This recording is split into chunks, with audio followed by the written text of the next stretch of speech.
Assalamualaikum warahmatullahi wabarakatuh.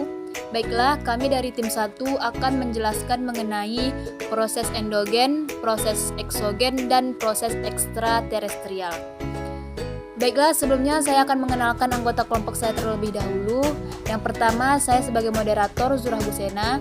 Yang kedua, Umaiza Rahman. Dan yang ketiga, Utari N. Baiklah, materi pertama adalah proses endogen. Proses endogen yaitu berasal dari tenaga tektonik atau diatropisme, aktivitas vulkanik atau vulkanisme, dan gempa bumi atau seisme. Sedangkan proses tenaga eksogen meliputi pelapukan, erosi, dan sedimentasi. Tenaga endogen bersifat membentuk permukaan bumi menjadi tidak rata. Mungkin saja di salah satu daerah dulunya permukaan bumi rata atau datar, tetapi gara-gara tenaga endogen ini bersalin bertukar menjadi gunung, bukit, ataupun pegunungan. Pada bagian yang lain, permukaan bumi turun menyebabkan adanya lembah atau jurang. Macam-macam tenaga endogen menurut modul geografi ramah dengan alam. Tenaga endogen dibagi menjadi 3, yakni tektonisme, vulkanisme, dan seisme. Yang pertama, tektonisme. Tektonisme yaitu tenaga dari dalam bumi yang mengakibatkan perubahan letak atau dislokasi atau perubahan bentuk deformasi pada lapisan kulit bumi. Berdasarkan luas dan waktu terjadinya gerakan tektonisme dibedakan menjadi 2 macam, yaitu gerak epirogenetik dan gerak orogenetik. Gerak epirogenetik adalah gerakan pada lapisan kulit bumi yang relatif lambat dan terjadi dalam waktu yang lama, serta meliputi daerah yang luas. Gerak epirogenetik terdiri atas epirogenetik positif dan negatif. Epirogenetik positif yaitu gerak turunnya daratan sehingga permukaan air laut seolah-olah naik. Sebagai contohnya, turunnya pulau-pulau di Indonesia bagian timur atau Kepulauan Maluku dari pulau-pulau barat daya sampai Pulau Banda. Yang kedua, epirogenetik negatif, yaitu gerak naiknya daratan sehingga permukaan air seolah-olah turun. Contohnya peristiwa naiknya Pulau Buton dan Pulau Timor. Yang kedua, gerak orogenetik. Gerak orogenetik atau biasa disebut proses pembentukan pegunungan adalah gerakan pada lapisan kulit bumi yang relatif cepat dan terjadi dalam waktu yang singkat. Gerak orogenetik mencakup tekanan horizontal dan tekanan vertikal yang menyebabkan terbentuknya lipatan dan patahan. Yang pertama, lipatan terbagi menjadi 5 bentuk, yakni lipatan tegak, yaitu terbentuk karena kekuatan yang sama yang mendorong dari 2 sisi secara seimbang. Yang kedua, lipatan miring, terbentuk karena kekuatan tenaga pendorong di salah satu sisi lebih kuat sehingga salah satu sisinya tampak lebih curam. Yang ketiga, overfold, terbentuk pada saat tekanan bekerja di salah satu sisi dengan lebih kuat, kemudian di sisi itu akan terlipat sesuai arah lipatan. Yang keempat, recumbent fold, terbentuk pada saat lipatan yang satu menekan sisi yang lain, menyebabkan sumbu lipat hampir datar. Yang selanjutnya, overthrust, terbentuk saat tenaga tekan menekan satu sisi dengan kuatnya sehingga menyebabkan lipatan menjadi retak. Yang kedua, patahan, terbagi menjadi 2 macam, yaitu slang atau graben dan horse. Slang atau graben yaitu patahan ini mendorong bagian yang lemah ke atas dan bagian lainnya ke bawah sehingga slang atau graben seolah-olah memperlihatkan adanya lapisan bumi yang anjlok. Horse yaitu patahan ini mendorong bagian tengah yang lemah terdorong ke atas sehingga memperlihatkan adanya lapisan bumi yang timbul ke atas. Yang kedua, vulkanisme.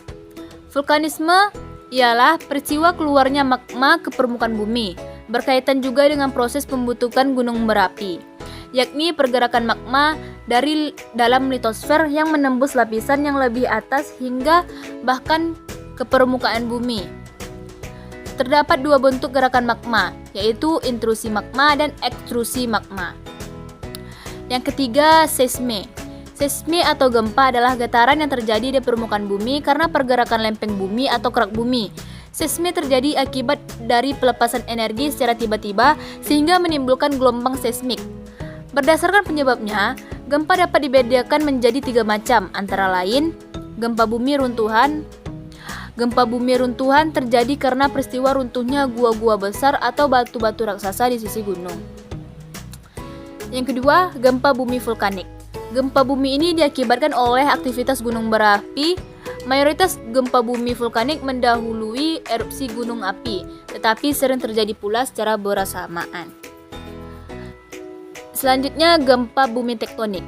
Gempa bumi tektonik ini terjadi karena proses tektonik di dalam litosfer yang berupa pergeseran lapisan batuan tua dan kemudian mengakibatkan dislokasi. Baiklah, materi selanjutnya akan dibacakan oleh teman saya. Kepada Utari dipersilahkan.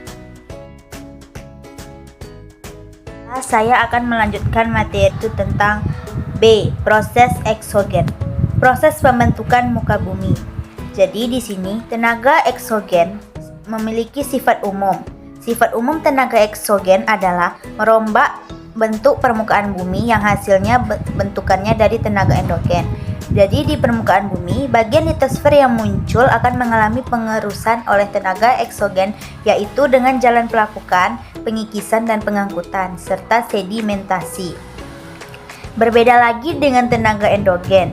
Tenaga eksogen ini bersifat merombak bentuk permukaan bumi hasil bentukan tenaga endogen. Tenaga eksogen menyebabkan perubahan bentuk atau relief permukaan bumi. Berikut bentukan yang dihasilkan oleh tenaga eksogen. 1. Akibat pelapukan. Peristiwa pelapukan adalah proses hancurnya batuan dari bentuk gumpalan menjadi butiran yang lebih kecil.